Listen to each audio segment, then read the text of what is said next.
Video start करने से पहले मैं पहले ही तुम लोगों को बता दूं कि मेरी तबीयत थोड़ी बहुत खराब हुई हुई है, तो इसीलिए अगर तुम लोगों को इस वीडियो के अंदर थोड़ी बहुत पावर कम दिखे तो सह लेना यार। वैसे मैं अपनी तरफ से पूरी कोशिश करूंगा। तो वैसे तो तुम लोगों को पता है कि मेरा चैनल एक एनिमे रिलेटेड है, लेकिन उन एनिमे वीडियोस के दरमियान मैंने कुछ सीरीज को भी रिव्यू किया हुआ, जिस तरह मैं कहता हूँ कि यार टेस्ट में चेंज लाते रहना चाहिए। तो यह आज की वीडियो के अंदर भी मैं एक सीरीज को रिव्यू करने जा रहा हूँ, और ये सीरीज मैं कहता हूँ भाई साहब, मुझे इतने टाइम से इसकी रिकमेंडेशन आ रही थी लेकिन मैं नहीं देख रहा था, और जब मैंने इसको देखना स्टार्ट किया मैं बहुत ज्यादा एडिक्टेड हो गया था। टाइटल और थंबनेल से तो आपने पढ़ ही लिया होगा, मैं बात करने लगा हूं पीकी ब्लाइंडर्स के बारे में। तो बिना किसी देरी के शुरू करते हैं। वीडियो में आगे बढ़ने से पहले एक रिक्वेस्ट करना चाहता हूं कि यार ये देखो यार, इतने ज्यादा लोग मेरी वीडियोस देख तो लेते हैं लेकिन फिर भी सब्सक्राइब नहीं करते यार, तो क्या बात है, एक सब्सक्राइब कर दो तो मुझे खुशी हो जाएगी। अब वीडियो में आगे बढ़ते हैं। तो पीकी ब्लाइंडर्स देखते हुए मुझे दो बातों का एहसास सबसे पहले हो गया था कि you never mess with Peaky blinders, और दूसरी बात है never mess with Peaky blinders. I know मैंने आर्थर शेल्बी की तरह नहीं बोला, लेकिन बस मेरा दिल करा था बोलने का। तो अगर तो तुम लोगों ने पीकी ब्लाइंडर्स बिल्कुल भी नहीं देखी हुई, वैसे ऐसा बहुत मुश्किल है क्योंकि पीकी ब्लाइंडर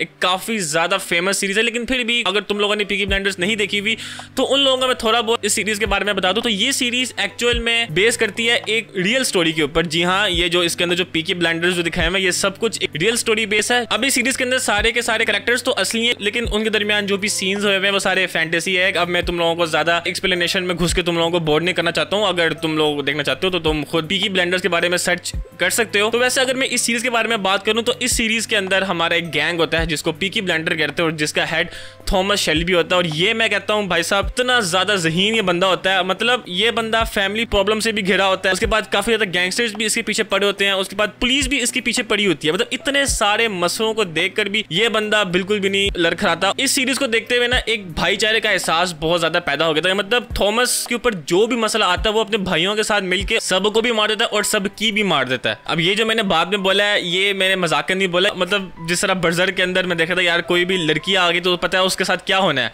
तो सेम इसके अंदर भी ऐसी है कि अगर कोई लड़की आ गई तो मुझे पता है इसके साथ क्या होने लगा। मतलब थॉमस, खैर उसको छोड़ के जो इसके अंदर जो पीकी ब्लाइंडर्स का जो स्वैग और एटीट्यूड वाला जो सीन दिखाए हुए हैं वो बहुत ज्यादा कमाल के। मतलब इसके अंदर बहुत सारे ऐसे सीन्स है कि जिसके अंदर सिर्फ हमारा थॉमस शेल्बी, आर्थर शेल्बी या पूरी की पूरी पीकी ब्लाइंडर्स सिर्फ चल रही होती है, सिर्फ वॉक कर रही होती है, और उसको उन लोगों ने स्लो मोशन में दिखाया हुआ, और मजाक को छोड़ के वो सीन बहुत ज्यादा मजे का। इवन तो उन्होंने ये करना छोड़ा नहीं है, लेकिन कहीं पर भी मैं उससे बोर नहीं हुआ। मतलब जब भी वो आती है मजा आ जाता है। और उसके बाद अगर मैं एक्टर की बात करूं तो भाई थॉमस शेल्बी हो, किलियन मर्फी अगर आ गया तो भाई और कोई सवाल ही पैदा नहीं हो सकता। मतलब अगर मैं बात करूं उसके एक्सप्रेशंस की, उसके डायलॉग डिलीवरी की। अब दूसरे नंबर पे जो मुझे सबसे अच्छा कैरेक्टर लगा है इस पूरी सीरीज के अंदर वो है My name is Arthur fucking Shelby। तुम लोग आर्थर को मैं भी इतना ऊपर ना रखो, लेकिन भाई मेरी आर्थर के साथ एक कनेक्शन बहुत गंदी हो गई थी, क्योंकि यार वो बंदा मैं कहता हूँ यार हद से ज्यादा लॉयल है। मतलब जितनी लॉयल्टी आर्थर ने इस पूरी सीरीज के अंदर दिखा दी है ना, चाहे वो थॉमस के साथ हो, चाहे वो अपनी वाइफ के साथ हो, ओ भाई साहब। और मतलब सीजन 6 की एपिसोड 1 के अंदर आर्थर के जो हुलिया होता है ना वो देख के मुझे बहुत ज्यादा दुख होता है। मैंने कहा यार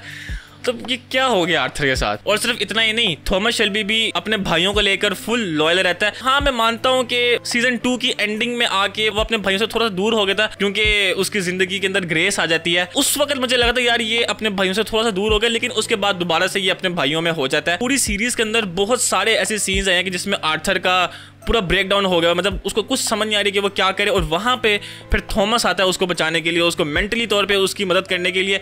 तो वो सीन मुझे काफी ज्यादा अच्छा लगा था। और फिर सीजन 6 की आई थिंक एपिसोड 4 या एपिसोड 5 के अंदर जब वो दोनों भाई आपस में बैठ के बातें कर रहे होते हैं ना, भाई मैं कहता हूँ मतलब जो मैंने इतना टाइम लगाया ये सीरीज देखने में वो वर्थ इट रहा है। उसके बाद अगर मैं बाकी कैरेक्टर के बारे में बात करूँ जो कि मुझे सबसे ज्यादा अच्छा लगा था तो वो है आंट पोली। आंट पोली जो 1 लाइन आंसर देती है ना, और फिर उसके बाद जो वो फेस के एक्सप्रेशन बनाती है, इस माइंड ब्लोइंग। और मतलब जिस तरह मैंने अपनी ब्रेकिंग बैड वाली वीडियो में मैंने कहा था कि उस सीरीज के अंदर भी मुझे जो मेन कैरेक्टर है उससे काफी ज्यादा अटैच हो गया था, और इस सीरीज को लेकर भी मैं यही कहूंगा कि यार इसके अंदर पीकी ब्लाइंडर के अंदर जो लोग आते हैं ना उन सब से मेरी दिल्ली कनेक्शन हो गई थी। अब अगर मैं बात करूं कुछ ऐसे सीन्स की जो कि मुझे इस पूरी सीरीज के अंदर काफी ज्यादा अच्छे लगे हैं, उनमें सबसे पहला सीन तो वो होता है कि जब वो ग्रेस और थॉमस शेल्बी आपस में बात कर रहे होते हैं एक बार के अंदर, और जब वो कहती है कि हैप्पी और सैड, उस वक्त जो थॉमस के साथ जो गुजर रही थी, मतलब उसकी बहन ने जो उसके साथ कर दिया, उसके बाद जो उसको बिजनेस में घपला हुआ था, उसके बाद जब थॉमस आगे से कहता है ना कि सैड, वो पूरा का पूरा सीन मैं कहता हूँ एब्सोल्यूट सिनेमा था। मैं हमेशा कहता था ये डायलॉग की डिलीवरी इस पूरी की पूरी सीरीज के अंदर बहुत ज्यादा कमाल की है। इसीलिए इस पूरी सीरीज के अंदर अगर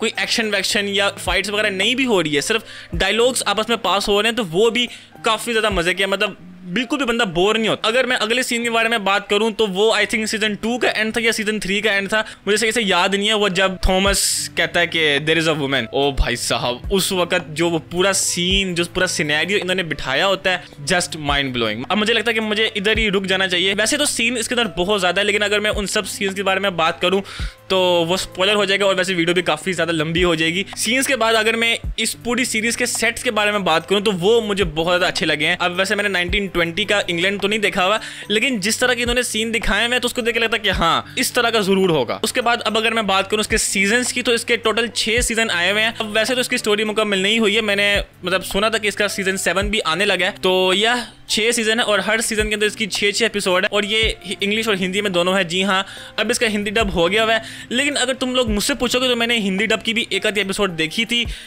बिलीव मी वो मज़ा नहीं है जो कि इसका इंग्लिश डब के अंदर है। मतलब इसके इंग्लिश डब के अंदर जो एक्सेंट इस्तेमाल हुआ है ना, एक तो इसके अंदर ब्रिटिश इंग्लिश इस्तेमाल हुई भी, तो वैसे वो समझना बहुत ज़्यादा मुश्किल है हमारे लिए।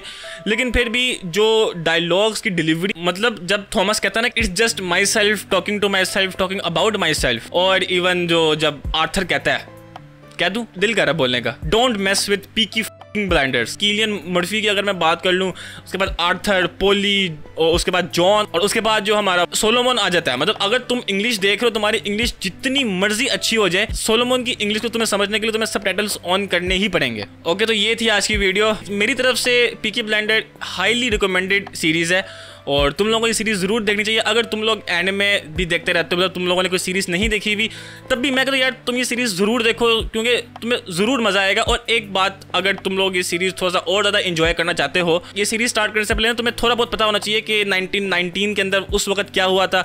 मतलब वो वर्ल्ड वॉर हुई थी और वो फ्रांस, इंग्लैंड, यूएसए का सारा फड्डा वड्डा वो तुम्हें पता होना चाहिए, तो तुम्हें थोड़ा सा और मजा आएगा, क्योंकि उसके अंदर काफी ज्यादा इस तरह की बातें हैं जो कि पॉलिटिक्स रिलेटेड है। तो अगर तुम लोगों को नहीं पता होगा तो तुम्हारे सर के ऊपर से वो बातें जाएंगी। तो यह आज के लिए बस इतना ही। आई होप आपको आज की वीडियो पसंद आई होगी। आइए तो हमारे इस चैनल को सब्सक्राइब कर दें और मैं मिलता हूँ आपको अपनी किसी नेक्स्ट वीडियो में। तब तक के लिए अल्लाह हाफिज़ एंड सायोनारा।